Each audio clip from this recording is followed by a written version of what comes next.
Welcome to the Code 4 Couples podcast, focusing on topics for law enforcement officers and couples to keep you and your relationship connected, resilient, and Code 4. Now, your host, law enforcement expert Cindy Doyle, author of Hold the Line and My Wife. Hey there, and welcome back to Code 4 Couples. I am your host, Cindy Doyle, licensed professional counselor, author of Hold the Line, and law enforcement spouse retired. So thank you very much for joining us today.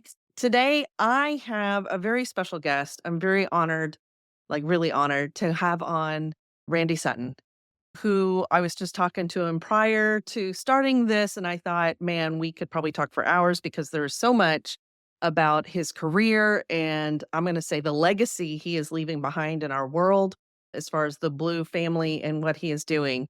Randy is a 33-year law enforcement veteran, nationally known mediator, commentator on law enforcement issues. He served 10 years in Princeton, New Jersey, and then 23 years at the Las Vegas Metropolitan Police Department and retired at the rank of lieutenant. We'll talk about that in a little bit. He is one of the most highly decorated officers in Las Vegas Metropolitan Police Department, having won awards for valor, community service, exemplary service, and multiple life-saving awards.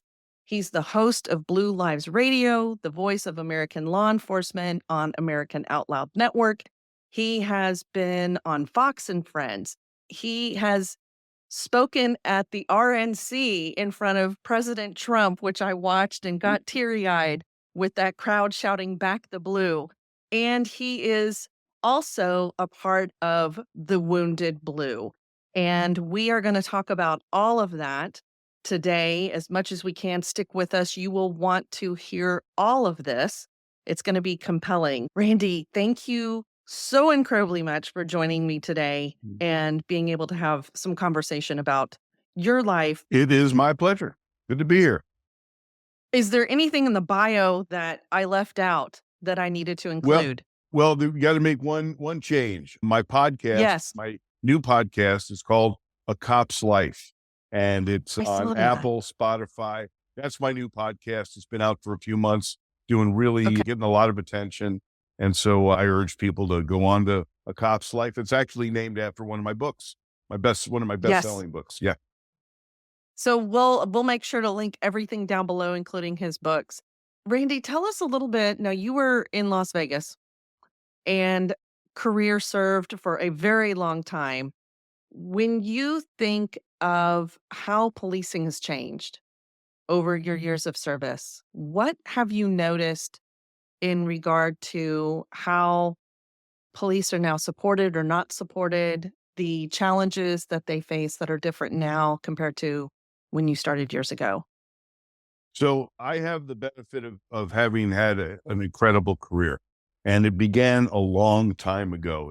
It's even a little hard for me to believe that I began my police career in 1976. At the ripe old age of 19, I became a police officer in Princeton, New Jersey. That was my hometown, small department, 32 cops, and loved the job. I got bored there because it was a small town. I was 10 years into my career there. I was literally almost halfway to retirement. And I realized that if I get stuck there, and I was almost just stuck there because, I was at the top of my pay scale, halfway to retirement, had a great job as a detective.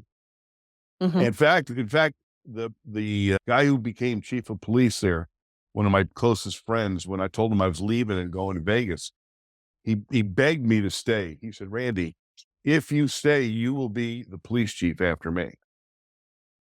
Oh, wow. And it's not a job everybody wants, though.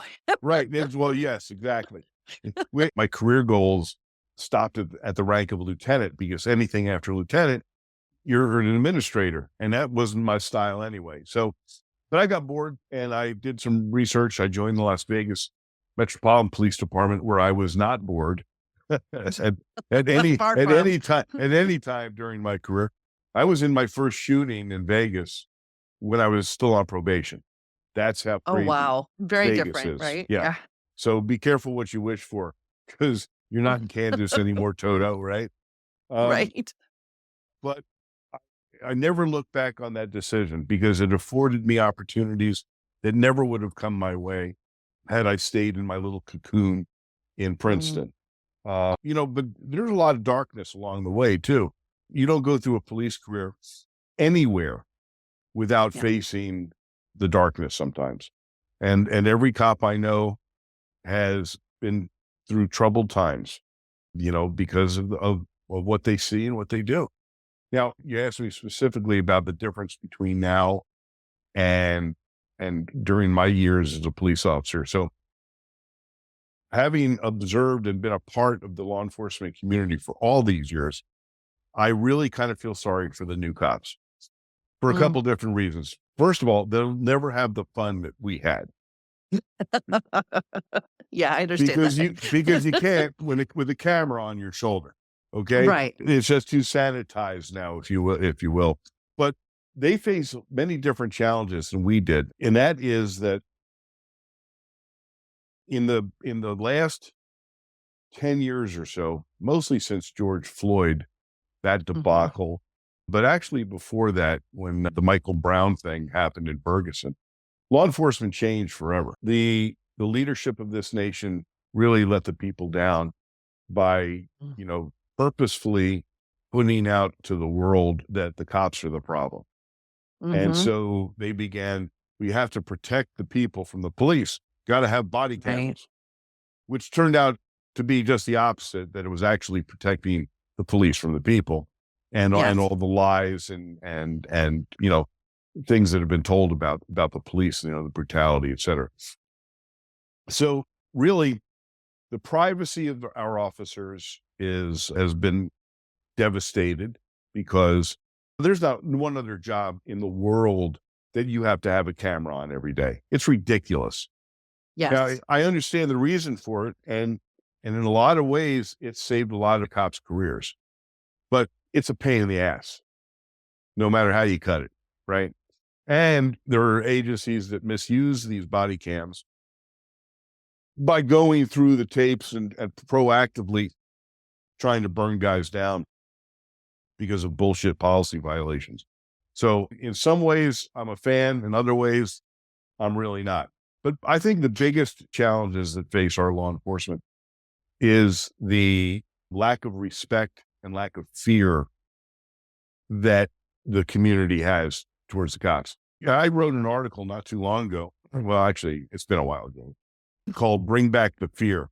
And I know it's not a topic that will the liberal left is going to embrace, but you should be scared to death to touch a cop in a way that threatens that officer. And you see now that there is so little fear that it is Mhm. it is emboldened those that attack cops. And that's why last year there were 79,000 assaults against police officers. That is 79,000. crazy. That's insane. 79,000. 79,000. That's Gee. hitting, kicking, shooting, beating, throwing bricks. That's 30,000 Mm. more than 5 years ago. That's insane. That's insane. But like, that's insane. It's much more dangerous because our Mhm. Yes. officers are scared to death to do their jobs. They're scared to death to use the proper amount of force. I literally just got back last week from Las Cruces, New Mexico, where a police officer has been unjustly charged after shooting and killing a suspect who beat a police officer, tried to grab his gun out of his holster, did in fact get his taser out, and another officer shot him when he was putting his finger into the trigger of the taser while the police officer is unconscious on the ground. He shot him, killed him, was cleared by the district attorney, and then the attorney general of the state came after him, white cop, black suspect, because of the political pressure, and they convicted him wrongfully. And the way they did it was just incredible. In fact, today is the hearing to get him a mistrial because there were two jurors on the jury that were not guilty jurors. They removed them and put in two alternates so they could get a conviction. What? It's absolute corruption. Oh Absolute my corruption. gosh. But this is what the officers are facing now. So they're scared to death to do their job. They're scared to death to use deadly force at the appropriate time. And so it makes it much more dangerous for our officers. But I think that's the biggest difference between, my era and what's taking place now. You captured in those sound bites, I think, oof, you captured the pressure that I think law enforcement families feel, is that law enforcement families, officers have this perfection. You're under a camera and you're supposed to be perfect all the time, right? But then in that perfection, then you're scared to act. Or when you do act, it's going to be criticized. And talking about 79,000, is that what you said? 79,000. 79,000.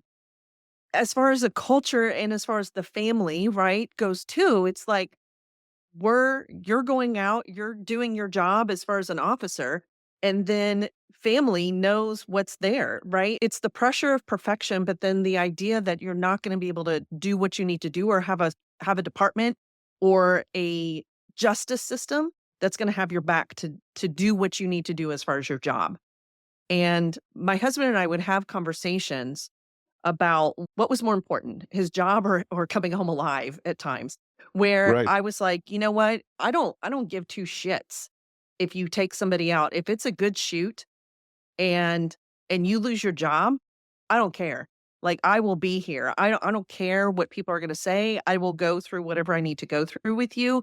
But these are the conversations that we're having as law Well, enforcement families. there's a saying that every cop knows, and that is, it is better to be tried by 12 than carried by 6. Hell yeah. Yes. And that is exactly it. And that's the pressure. Woof. Yes. That is exactly the pressure that our law enforcement families feel. And the Well, I difference. can tell you this. Last week, one of the things that I was in Las Cruces for, this officer who's been charged criminally has a wife and has 2 children, 2 young children. Yep. And my organization, through a donor, gave that family $10,000 to help them get through this Wow. terrible time in their life, where we're praying that today it's declared a mistrial. So, I but hope so too. but the injustice, and every cop is, it may happen in Las Cruces, New Mexico, but every cop in America is watching it happen, play out, because they know that the next one could be them. That's exactly right. And we wonder why we wonder why there's a shortage. Actually, we don't wonder why. We know why Right. there's a shortage of individuals that want to go into law enforcement. Like, why have to put yourself through that and feel handcuffed, really, to be able to do your job? I know in your career that you saw a lot and went through a lot. Who was your support system throughout your career?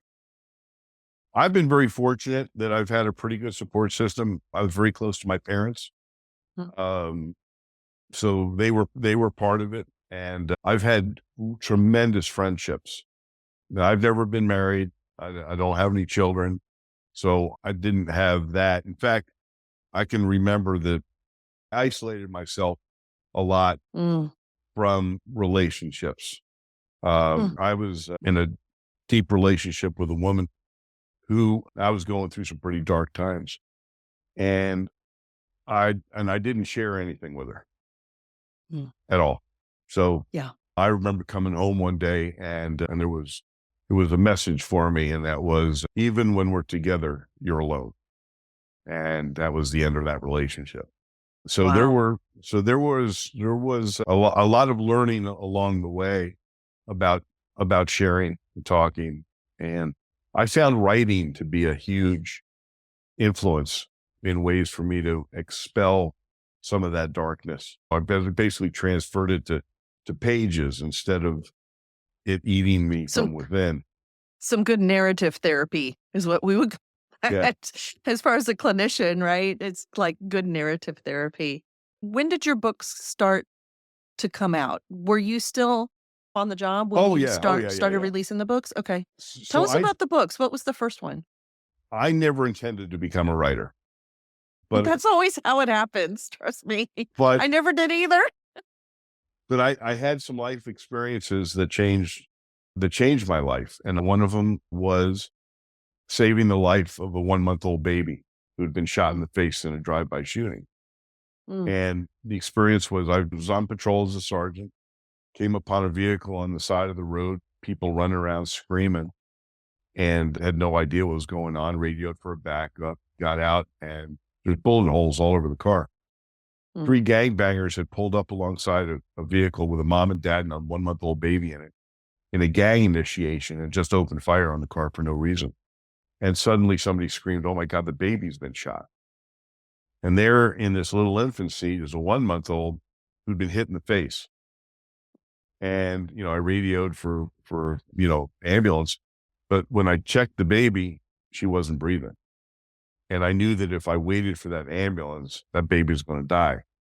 So the first patrol car that got there, I grabbed her, snatched her up. I said, "Tell radio University Medical Center, Trauma Center, we're bringing in a baby that's not breathing." When the bullet hit her face, all this stuff went down into her throat and choked her. And her head is the size of a softball, right? Right. So I was able to clear that out, give her mouth-to-mouth resuscitation.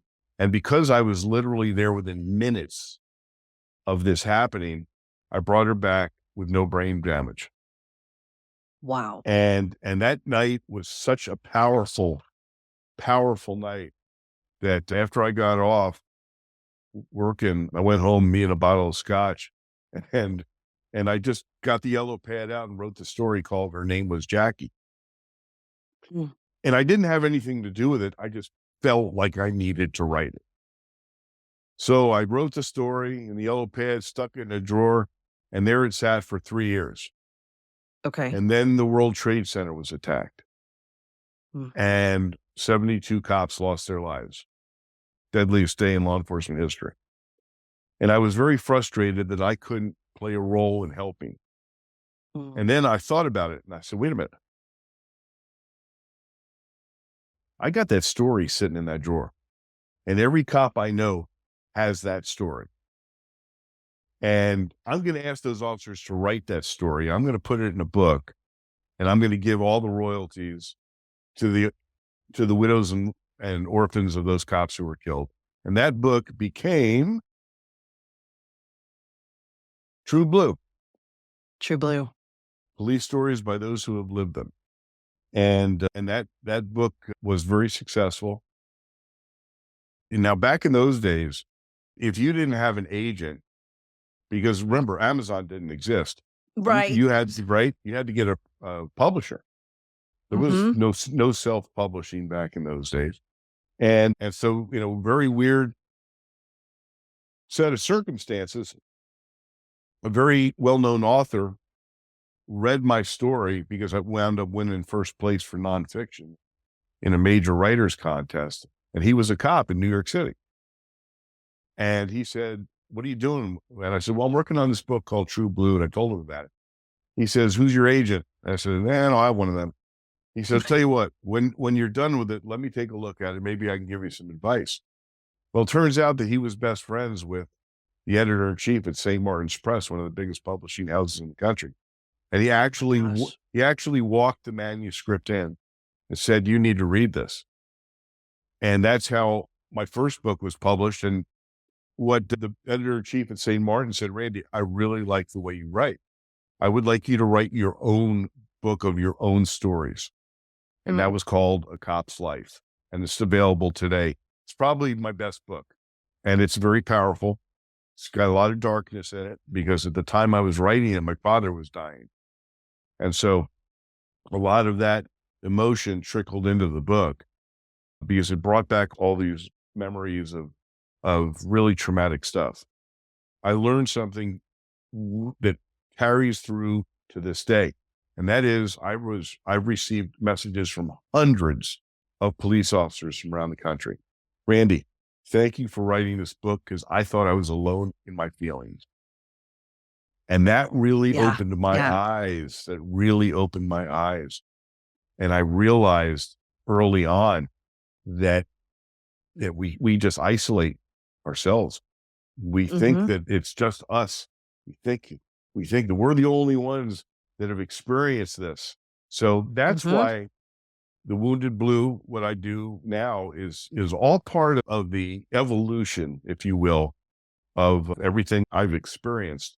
And I have a new book that's coming out actually in 3 weeks called what is that? Rescuing 911, the fight for America's safety. In fact, you can go on Amazon right now and pre-order it.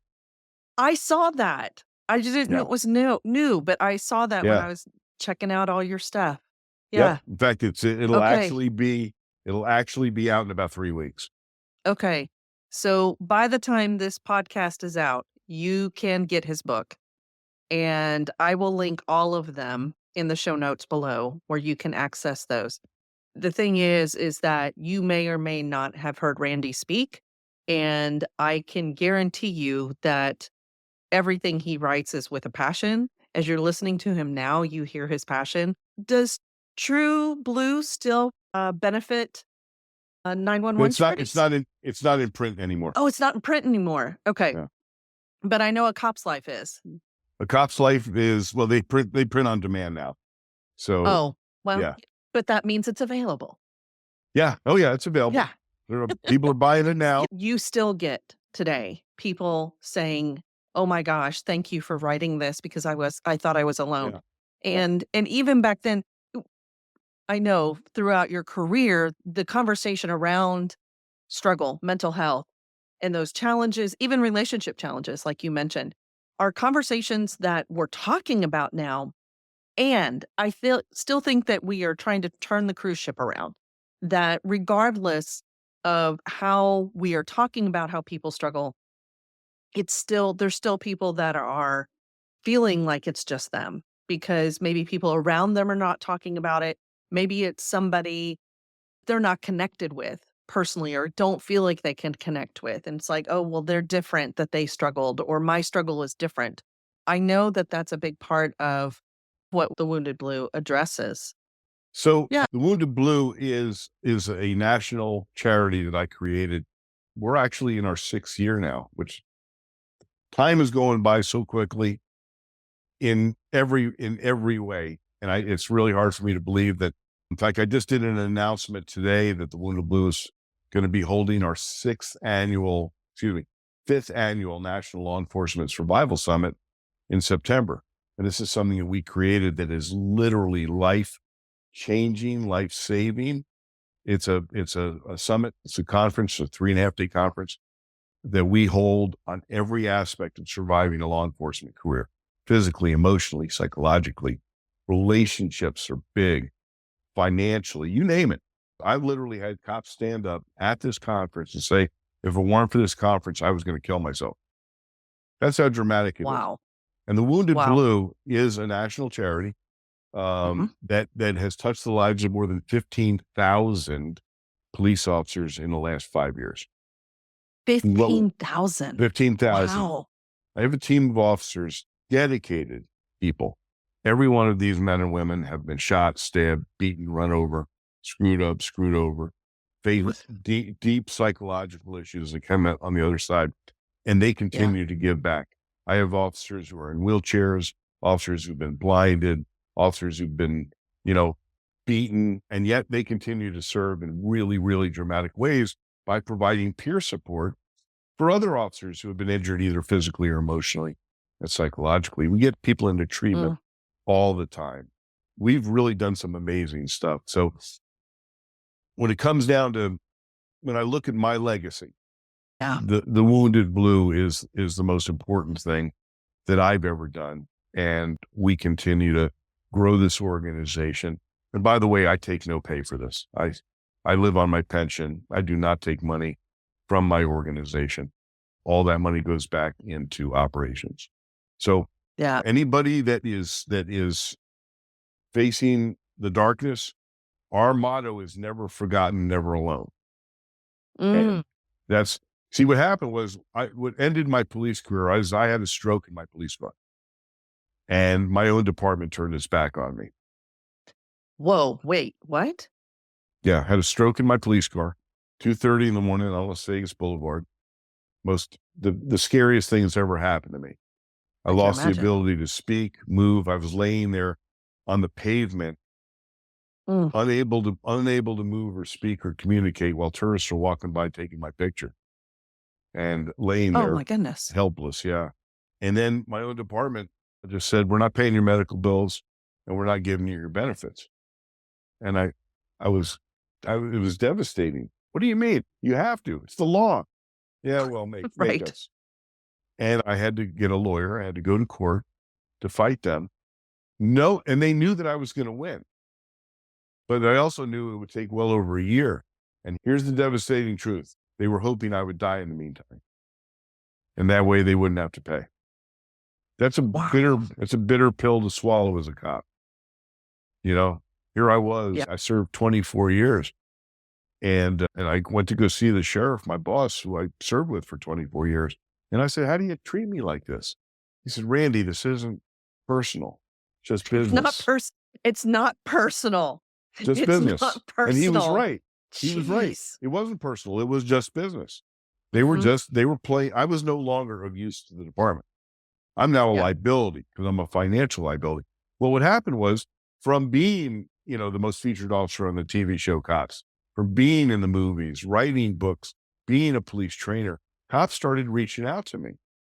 Randy, I know you don't know me, but I was shot in the line of duty and my department's thrown me away. Randy, I was paralyzed in it when my police car was hit. They've abandoned me. And every one of them said the same thing. I feel forgotten. I feel alone. And that's when I realized that and I thought, wait a minute, hold on a second. There's got to be a national resource for these men and women. It didn't exist. So I created it. And that is the Wounded Blue. And we are the National Assistance and Support Organization for Injured and Disabled Officers. I had Joan Vandegreek on, and her husband was wounded, was kicked by a horse at a parade, and they did not pick up his head trauma, but they also turned their back. I hear a lot of stories. I know another police spouse that I've talked to, very active in supporting police families, and her husband experienced the same thing, that the department just basically washed their hands. That's It's it. like prove to us that it is workers' comp, and then maybe we'll get you something. But anything else, it's like we're not paying for this long term. I met Randy at a conference. We were at FOP Wellness Conference is where we were.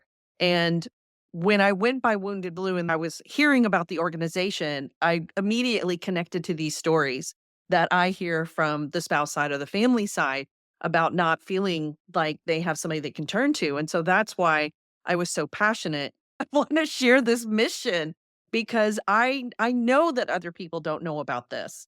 And this mission is so important because, you said 79,000 attacks, right? The likelihood that people listening are going to be impacted in some way by injury or disability of some kind, like the rest of your organization, or that other, you said 15,000 people that you impacted.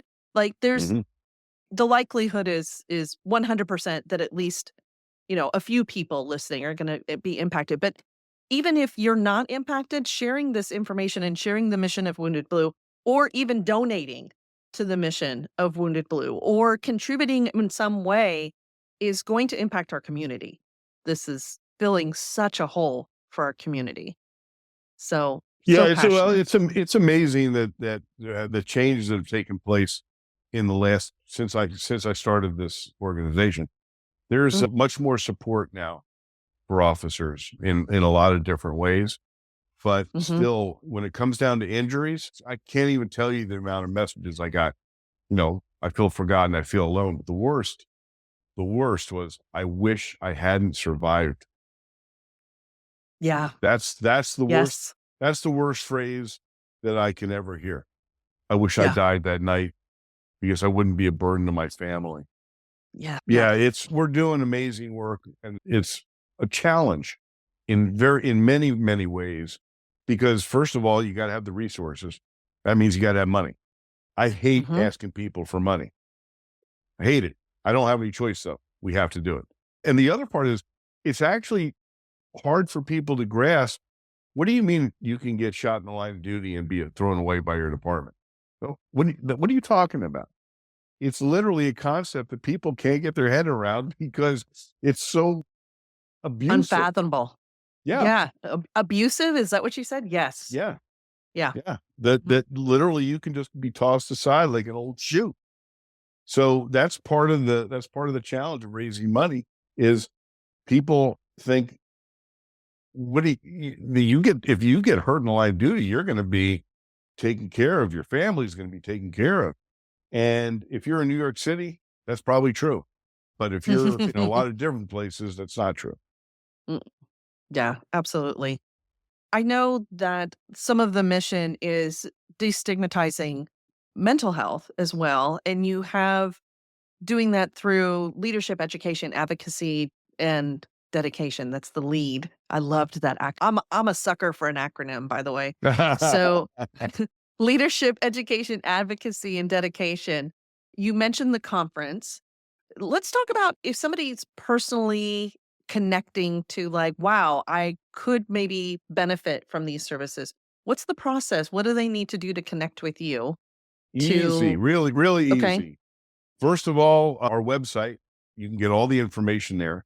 There's a contact form there.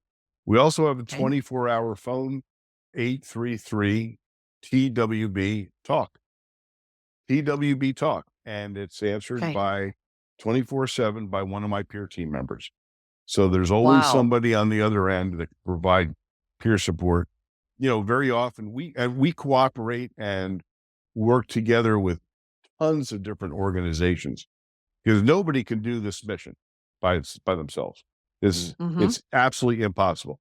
And there's a lot of great organizations out there that are, charities or that, there's for-profit companies that provide amazing services. Yes. For instance, addiction is a huge issue in law enforcement. So we just the last month alone, we got 4 people into treatment, into inpatient treatments. And some people can't afford it. We help sometimes get scholarships for them. It's a constant challenge, but it's, cooperating with other organizations is essential to the mission. And that's why, the work that you do, perfect example. You're deeply involved in the same space, and cooperating and working with you is, something we would love to do. What about the education part? Well, the education part is the survival summit. Okay. But not only that, I saw who's coming to that survival summit and who's speaking. And guys, y'all need to go check it out because it's amazing. There are some amazing speakers coming. I'm like, I might just come and sit in the audience. Like it's a great lineup. You absolutely should. You'll be energized. You will be exposed to some of the most incredible stories. And then we do campfire time. Oh boy. Campfire time. Oh yeah. Tell me more. Yeah. Campfire time is probably one of the most important things that we do there. It's not really a campfire, but we sit around and we share stories. And when, the first people are a little hesitant, but once they start hearing these stories coming out, you can't stop them. We've gone hours, beyond our time together sharing these stories. So it's very, very powerful. So, and here's how— That's the not alone part, right? That's the not alone part, which is so important. And here's how it came about. So when I was just forming the Wounded Blue, I was out begging for money, right, to get it started. And I got an audience with the owner of one of the largest construction firms here in Las Vegas, Martin Harris Construction. And getting a meeting with this guy was not easy, but I eventually did. I walked into his office, shook his hand, said, "Great to meet you." And he says, "You don't remember me, do you?" Well, that can be a good thing or a bad thing, right? I was thinking the same thing. I'm like, oh shit, did you arrest him? Yeah. And he said, "I actually rode with your squad." His brother-in-law was one of the guys that worked for me. And he actually did ride-alongs with my squad. So cool. now the ice is broken and I'm begging him for money. And I tell him the story of the Wounded Blue, what I'm trying to form, et cetera. And he said to me, Randy, I could stroke you a check for 5 or 10 G's right now. But let me ask you something. If you could create something that would keep these cops from being injured either emotionally or physically, what would that look like? And I said, it's funny you asked me that. I said, part of my dream is to create a national survival summit that would encompass every aspect of surviving a law enforcement career. And he said, that's more like it. What do you think that would cost? And instead of being smart and saying, let me get back to you on that, I just pulled a figure out of the sky and said, $50,000. And he said, that's more like it. Let's do it. Wow. And that's how the survival summit began. And now each year it gets more and better.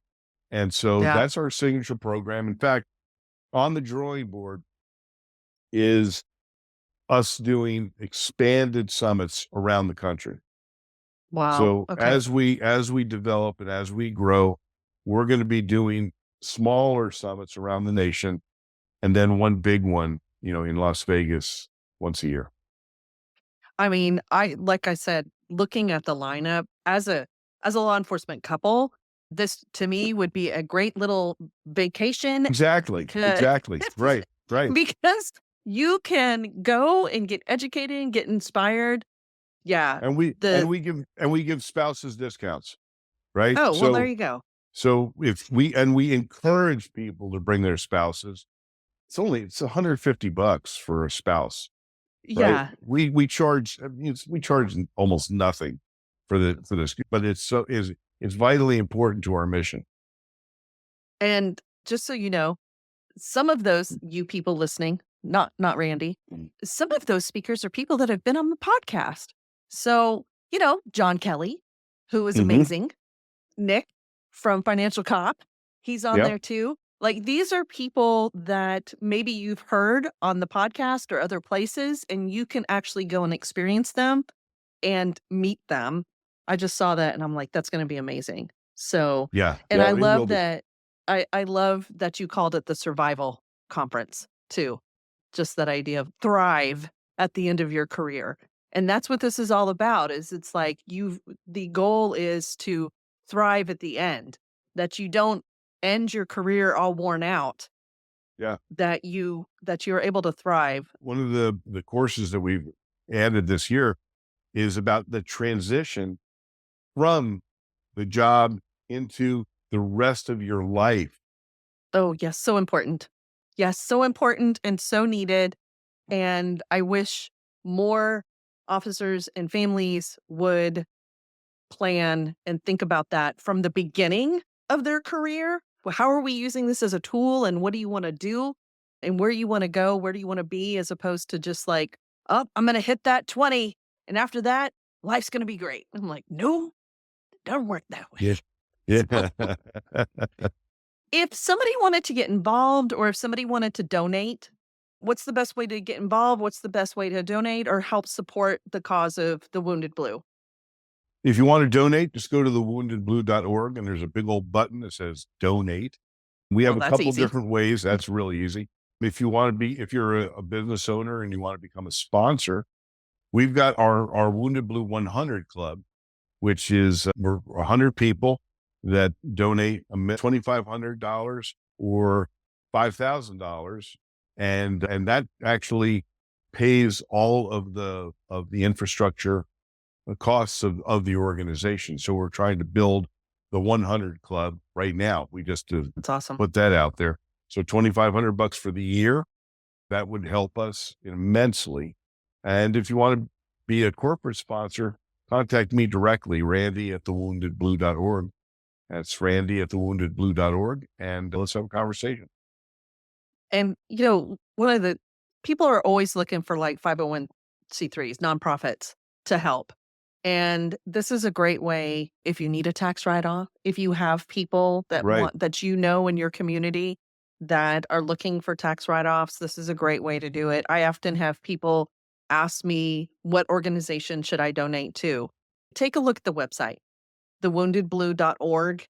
I just love the mission. You're helping to support families that have experienced incidents and disrupted their lives, and the injuries that officers have felt or experienced, not just felt, experienced, and helping to support them. And you gave us some examples already of how you've supported other people in the community and how the Wounded Blue has helped them. So Well, very much I've got so. one story that I'd like to relate that's pretty Yeah. recent.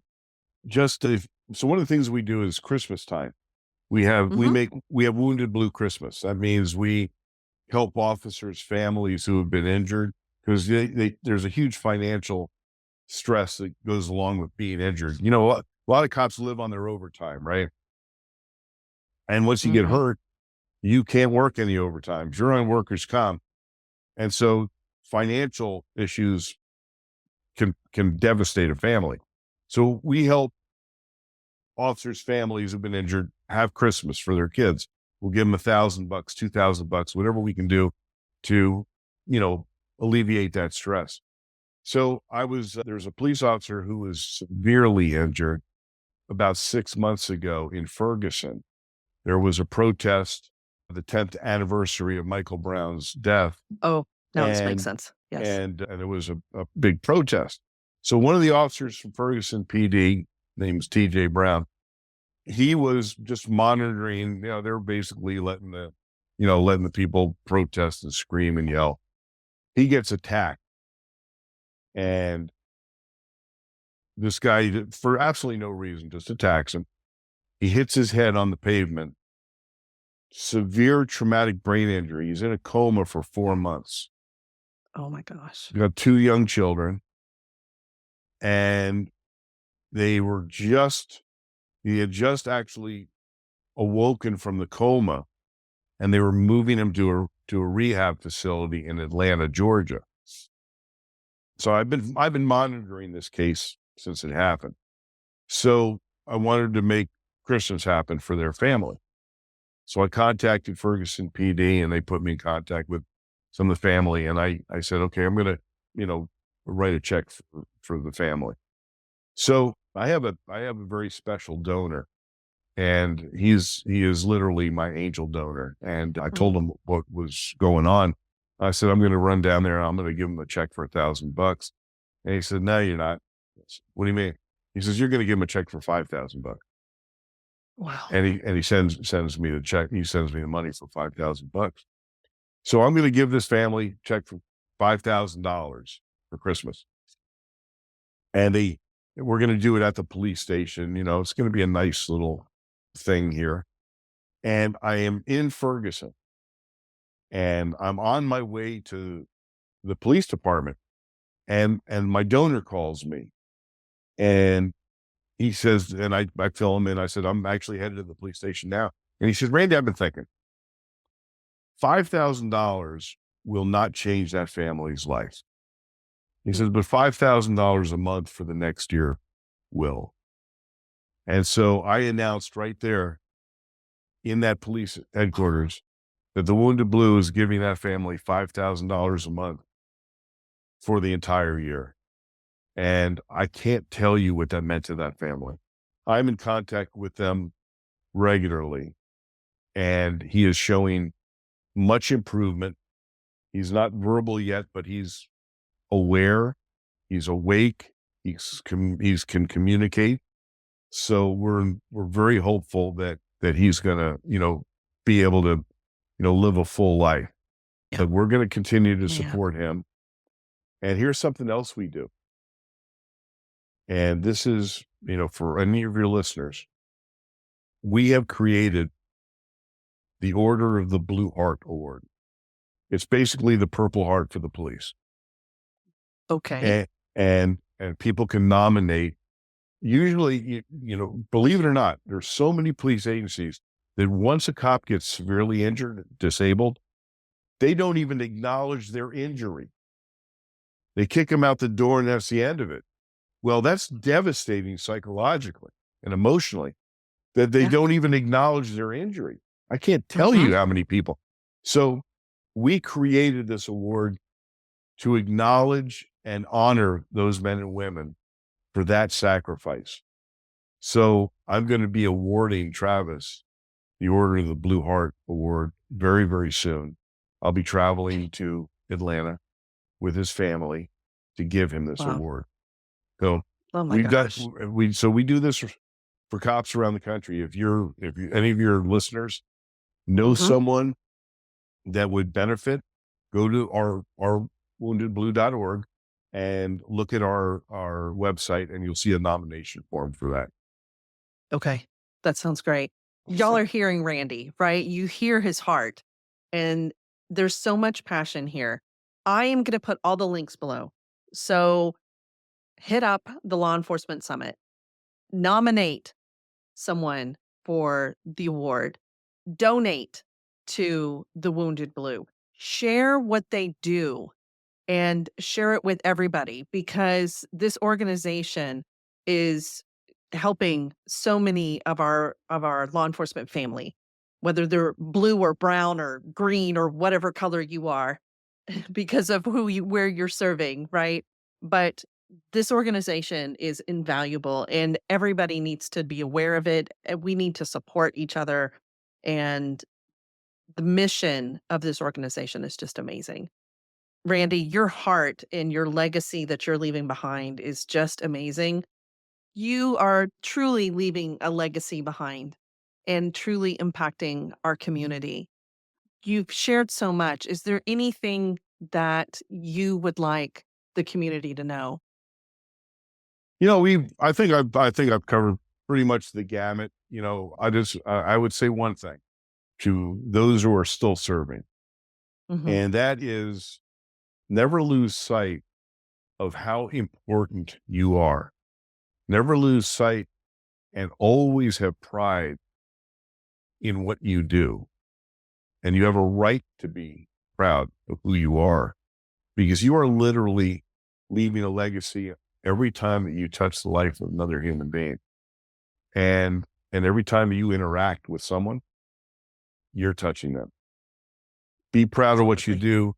Be proud of who you are, and know that the Wounded Blue is always here for you. There you go. Thank you, Randy, for coming on. I really appreciate it. I My appreciate pleasure. everything you do as well. Guys, what I am going to ask is that you do me two favors, that you like the podcast, click the like button below, because the more people that like this, the more people will see this podcast if they're searching for something. Also, share this with somebody so they are aware of the Wounded Blue and any other resources that I can provide or that Randy can provide as well. Don't forget one thing. Yeah. Go to my podcast, A Cop's Life, and share it. Go to the Cops Life podcast and share it as well, because all those resources are important. Thank you for adding that in. And until next time, guys, y'all keep it Code 4. Bye-bye. Thanks for joining us. For more information about the podcast or Cindy, check out code4couples.com. All intellectual property rights owned by CRLD2 Ventures, LLC, are protected by the firm of 9mm, 45 ACP, 5.56mm, and 12 gauge.